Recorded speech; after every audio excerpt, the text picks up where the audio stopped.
रानी को कोई प्यारो कोई मीठो बड़ो प्यारो लावे नाम राधा रानी को कोई प्यारो लागे नाम राधा रानी को।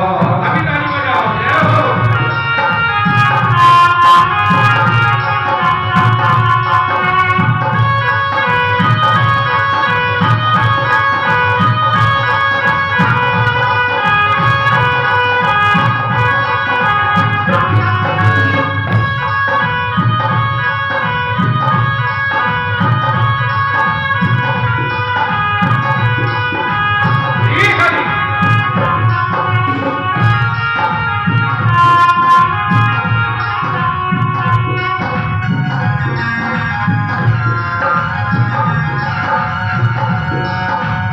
श्याम सुंदर की बांसुरिया भी राधे राधे गाए। श्याम सुंदर की बांसुरिया भी राधे राधे गाए। श्याम सुंदर की बांसुरिया भी राधे राधे बोले। श्याम सुंदर की बांसुरिया भी राधे राधे बोले। ओ राधे राधे बोले बाकी सब में कन्हैया डोले। राधे राधे बोले जाके संग में कन्हैया डोले। हे राधे राधे बोले जाके संग में कन्हैया डोले। राधे राधे बोले जाके संग में कन्हैया डोले। ऐसो पावन है नाम राधे रानी को। ऐसो पावन है नाम राधे रानी को। सबसे पावन है ब्रज नाम राधे रानी को। सबसे पावन है ब्रज नाम राधे रानी को। कोई मीठो ये बड़ो प्यारो ये बड़ो मीठो लागे नाम राधे रानी को। कोई मीठो लागे नाम राधे रानी को।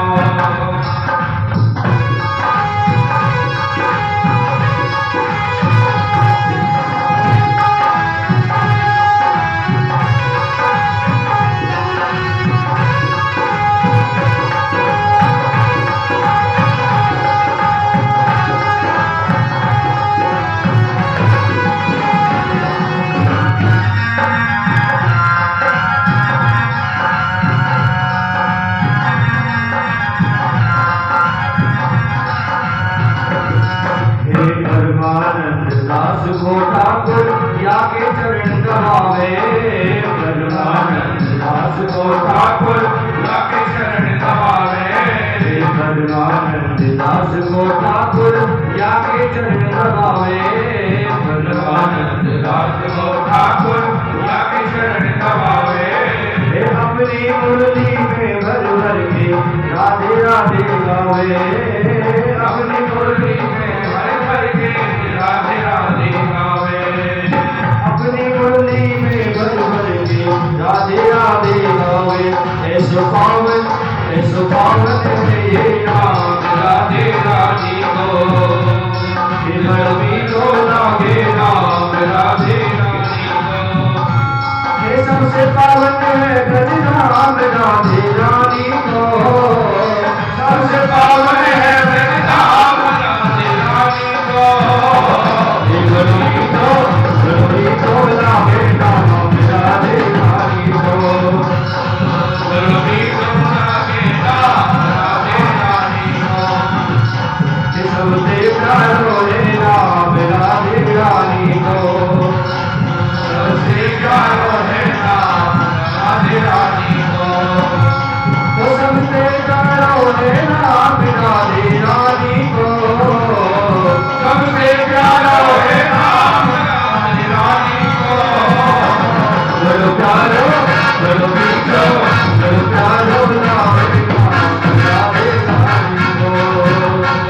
बड़ो प्यारो लागे नाम राधे रानी को। सबसे प्यारो नाम राधे रानी को। बोली बाके बिहारी लाल की जय। भैया जितने कार्यक्रम हो वो भी ठाकुर जी के नाम के, तो भैया खूब बढ़ चढ़ करके जो सभी को आनंद लेना चाहिए। लेना चाहिए नहीं लेना चाहिए? हैं? बताओ, आप लोगों ने कथा रखवाली 2 बजे से, महाराज जी इंतजार करते रहे, परीक्षित जी महाराज 2 बजे आके बैठ जाएं, आप लोग आराम से आओ 6 बजे तक। पेंजो के पंडित जी बहुत लेट कर दो तुम्हें, कल 7 बजा दिए। बोलो राधे राधे। भैया आज और कहेंगे तुम थे, कल तो तुमको बढ़िया सुंदर भंडारा खवाए कर राधे राधे बोल देंगे तुम। बोलो राधे राधे। तो भैया कोई भी यज्ञ हो, पांडवों ने यज्ञ किया तो यज्ञ में सबसे पहले किस चीज की जरूरत पड़ती है? किस चीज की जरूरत पड़ती है? धन की, क्योंकि धन के बिना तो महाराज कुछ नहीं है। अब महाराज जो है धन का मालिक कर्ण को बनाया, क्यों? कर्ण के हाथ में एक ऐसी रेखा है महाराज जिससे धन कभी खत्म ही नहीं होता। तो महाराज इसलिए यज्ञ में सबसे पहले धन की जरूरत होती है। किस चीज की जरूरत होती है? धन की। और यज्ञ में महाराज दूसरा क्या होता है? भोजन भंडार। भोजन भंडार जहां बना के रखते हैं महाराज, उसको कौन करा सकता है? कि महाराज जो ज्यादा खाता होगा वही तो ज्यादा खिला सकता है। अब कोई खाता हो 2 फुल का और महाराज इसको खाए 8 फुल का, तो सामने वाला कहेगा मैं 2 खाऊं, ये 8 खाए। तो महाराज इसलिए एक महाराज होता है भोजन का बनावा, और महाराज तीसरा होता है परोसने की व्यवस्था। जो हम लोग परोसते हैं ना, पूड़ी पूड़ी कह करके महाराज सब्जी राम कहते हैं, तो ये जो परोसने की जो व्यवस्था है महाराज किसी किसी में होती है। इसलिए प्रभु ने भोजन परोसने का काम किसको दिया? भोजन परोसने का काम द्रौपदी को दिया। क्यों? क्योंकि महाराज जो भोजन परोसता है, जो बढ़िया खाना जानता होगा वही तो बढ़िया खिला सकता है महाराज। अब महाराज द्रौपदी जी कहाँ की थी? द्रौपदी जी महाराज पंजाब की थी। अब पंजाब के लोग तुमको पता है सुंदर होते हैं, हष्ट-पुष्ट होते हैं। क्यों होते हैं? क्योंकि अच्छे अच्छे माल खाते हैं। वैसे महाराज माल तो हमारे हरियाणा में भी कम नहीं है महाराज। डेली महाराज देसी घी के परांठे और देसी घी की पूरी उमेश भैया खूब खिला रहे महाराज, प्रेम से खिला रहे हैं डेली। भैया माल की तो यहाँ भी कमी नहीं है। हमारे ब्राह्मण जो है दूर से ही बता दे महाराज आप तो देसी घी की पूड़ी आई है, इसलिए कम कम खाइयो, क्योंकि माल खाए के गद्दी पे बैठे बैठे नींद आ जाए। कहा जाए नींद आ जाए, तो ब्राह्मण भी कम खाने लगे महाराज। तो महाराज इसलिए द्रौपदी जी पंजाब की थी, पंजाब के लोग बढ़िया खाते हैं, तो इसलिए महाराज भोजन परोसने का जो काम है द्रौपदी को दिया गया। इसलिए महाराज आज पांडवों ने बड़ी सुंदर यज्ञ करी। यज्ञ करने के महाराज एक सेवा और बचती है। आपको पता है एक सेवा कौन सी बचती है? एक सेवा और बची जो मेरे गोविंद ने अपने पास रखी, कि जो भी भक्त यज्ञ में आ रहे थे उनकी चरण पादुकाओं को साफ कर करके गोविंद एक साइड में रख रहे थे। तो महाराज ऐसी जो है व्यवस्था आज जो है मेरे गोविंद ने करी। सो महाराज जो भी यज्ञ में आए मेरे गोविंद उसके चरणों को धो धा करके महाराज प्रेम से अपने पास रखे। इसलिए जीवन में महाराज कोई भी व्यवस्था मिल जाए, कोई भी काम मिल जाए, ठाकुर जी के काम में कभी शर्म नहीं करनी थी। इसलिए जितने बार लोग वहां आ रहे थे उनके चरणों को जो है चरण पादुकाओं को लेकर के अपनी पीतांबरी से पहुंचते हैं और उनको अंदर जाने के लिए कहते हैं और अंदर बिठाते हैं। इसलिए भैया सुखदेव कहते हैं परीक्षित जिसने कृष्ण के चरण रूपी आश्रय को ले लिया उसका जीवन धन्य हो गया। मन की डोर कृष्ण के चरणों में बंध जाए, यही मुक्ति का भैया सर्वोपरि साधन है। ठाकुर जी से सज्जनों मांगना नहीं चाहिए कभी। मांगे क्यों? बिन मांगे मोती मिले, मांगे मिले न भीख। और भैया ये हमको तुमको समझा रहे हैं और हमसे ले लो सीख। भैया ठाकुर जी से मांगो मत करो। मांगता कौन है? जिसके पास में कुछ नहीं होता। ठाकुर जी से केवल एक ही बात मांगो, प्रभु हमें ऐसे अवसर देता रहे, हम तेरे दर्शन करते रहे। क्योंकि जिस पे प्रभु की कृपा होती है उस पे ठाकुर जी जरूर कृपा करते हैं। भैया ऐसे ही मेरे गोविंद के एक बचपन के मित्र थे सुदामा, तो भैया उनके ऊपर कैसी कृपा करी। देखो मैंने गोविंद के मुख से सुना है कि भैया मेरे सुदामा जैसा मित्र इस संसार में कोई नहीं हो सकता। लेकिन सज्जनों सुदामा का जीवन बड़ा व्यक्त है महाराज। आजकल जो है सुदामा जी के मन में लोग मन की भ्रांति फैलाते हैं, लेकिन शास्त्र में कुछ लिखा है, हम लोग कुछ कहते हैं। आजकल तो झांकी वालों ने जो है सुदामा जी की ऐसी महाराज गति कर दी है, सुदामा जी से भीख मंगवाते हैं। सुदामा जी को अपने खाने कमाने का महाराज जरिया बना रखा है लोगों ने। लेकिन भैया क्या सुदामा जी भीख मांगते थे? क्या सुदामा जी भिखमंगे थे? लेकिन भैया अपने खाने के लिए, अपने जीवन के पालन पोषण के लिए ये जो जागरण वाले बड़े बड़े पार्टी वाले होते हैं ना, सुदामा जी को धक्के मारते हैं, सुदामा जी से भीख मंगवाते हैं। क्या भैया चारों वेद 6 शास्त्रों का ज्ञाता धक्के मारने लायक है? नहीं भैया। औरन को धन चाहिए बाबरी, ब्राह्मण को तो केवल भिक्षा। भैया हाँ ब्राह्मण भिक्षा जरूर मांग सकता है, लेकिन कोई ये कहे कि ब्राह्मण भीख मांगता है तो भैया ये बहुत बड़ी गलत बात है। ब्राह्मण कभी भीख नहीं मांगता। इसलिए भैया मैंने पुस्तकों में पढ़ा है, लोग बागों के मुख से सुना है कि सुदामा भीख मांगता था। लेकिन भागवत जी में, पुराणों में एक भी जगह नहीं लिखा कि सुदामा जी भीख मांगते थे। क्या सुखदेव जी ने एक भी जगह कहा भागवत जी में? क्या भागवत जी में कहीं सुदामा जी को भिखारी बताया गया है? सुदामा का जीवन सज्जनों बड़ा विरक्त है। इंद्रियों में सुदामा की विरक्ति है। सुदामा जी का मन बड़ा शांत है सज्जनों। सुदामा जी परम जितेंद्रिय हैं। सुदामा जी ने जीवन में एक बार भी कभी किसी से भिक्षा नहीं मांगी सज्जनों। ऐसा किसी शास्त्र में नहीं लिखा है, मैंने न कहीं पढ़ा है। भागवत में तो केवल ब्राह्मण यदि भिक्षा मांगता है तो भैया ब्राह्मण तो भिक्षा मांगने का अधीन है।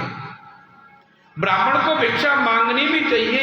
इसलिए भैया ब्राह्मण कभी भीख नहीं मांगता। हाँ भिक्षा मांगना ब्राह्मण का अधिकार है। भैया हम लोग अगर भिक्षा नहीं मांगेंगे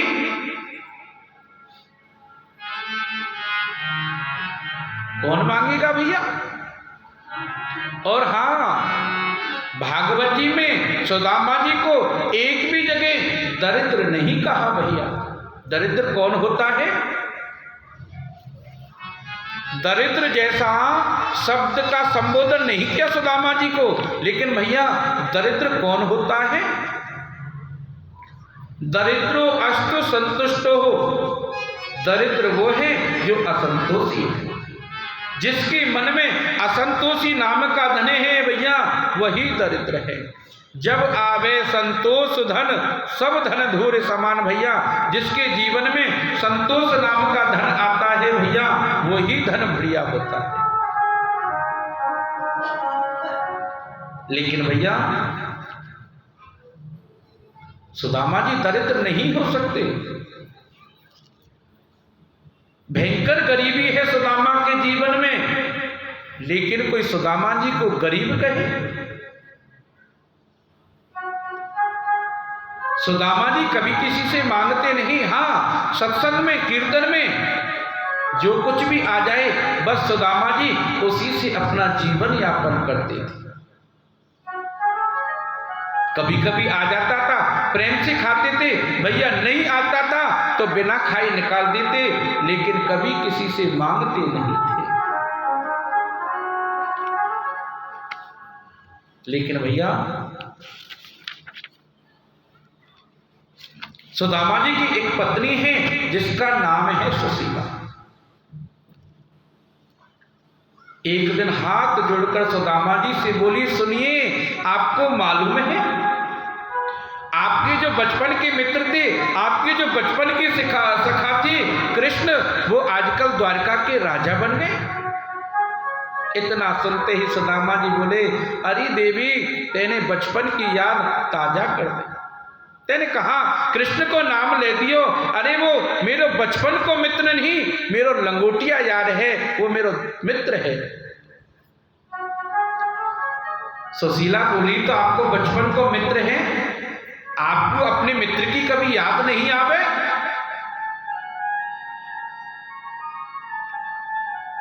सुदामा जी बोले, अरे देवी, आवे तो हैं, पर क्या करूं, मजबूरी ऐसी है मैं जा ना सकूं। क्यों? और देवी, ऐसा कौन मनुष्य है जो कृष्ण जैसे मित्र को पाकर के मिलना नहीं चाहे? लेकिन देवी, जाऊं तो कैसे जाऊं? शास्त्र कहता है मित्र के घर, गुरु के घर और भगवान के दरबार में कभी खाली हाथ जाना नहीं चाहिए। और देवी, मैं जाऊं तो कैसे जाऊं?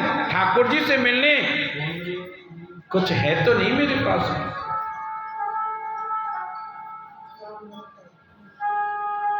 मैं जाऊंगा कृष्ण से मिलने, कृष्ण मेरी गरीबी को देखेगो।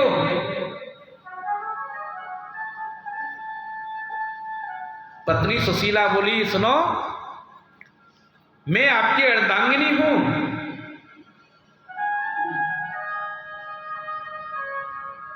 पति कितनी भी भक्ति करे उससे पत्नी को कोई असर नहीं होता, लेकिन यदि शरीर से नहीं केवल सत कर्म से अपने मित्र से मिलकर के तो आओ, एक बार जाओ तो सही। सुदामा जी बोले, देवी तुम जानती हो मैं अगर जाने की कहती हो तो मैं चला जाऊंगा, लेकिन एक शर्त है, मैं अपने बचपन के मित्र सुदामा से मांगूंगा नहीं कभी कुछ भी।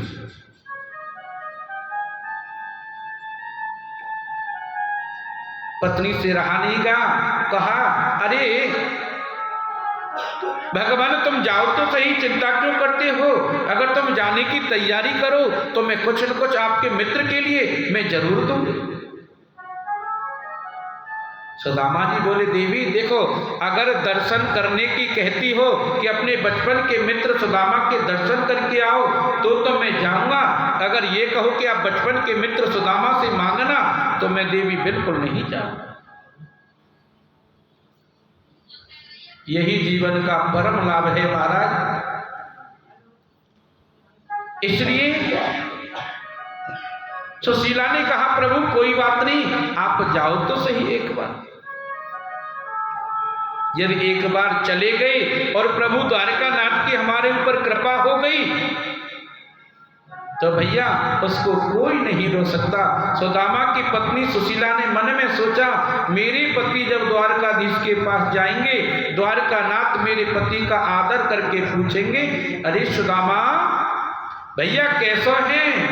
मेरे पति एक ही जवाब देंगे, अरे लाला इस संसार में मेरे जैसा सुखी आदमी कोई ना है भैया, इसलिए लाला मैं बड़ो सुखी हूं।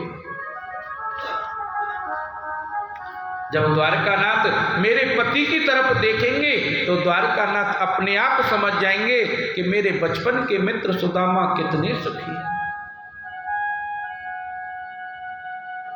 सुदामा की पत्नी बोली, सुशीला प्रभु आप जाने की तैयारी करो। तो महाराज सुशीला 5 घरों में से जाकर के 5 मुट्ठी चावल लेकर के आई। किसी में साबुत चावल, किसी में टूटे चावल, किसी में धान के चावल। तो महाराज ऐसे करके 5 मुट्ठी चावल आज जो है सुशीला लेकर के आई और एक कपड़े में बांध करके महाराज सुदामा जी को दे दिया कि तुम्हारे बचपन के मित्र कृष्ण को ये दे देना। लेकिन सज्जनों, सुशीला ने कितनी बुद्धिमानी का परिचय दिया। सुदामा जी के हाथ में वो चावल की पोटली दे दी। जाते समय सुदामा के नेत्र सजल हो गए। पत्नी से बोले, मैं द्वारका का मार्ग तो नहीं देखा है, पर तुमने कोई गलती नहीं की। कृष्ण से मिलने मुझे जाना जरूर है। सुदामा जी कहने लगे, भैया ऐसी पत्नी सबको दे जो गोविंद से मिलने की प्रेरणा दे।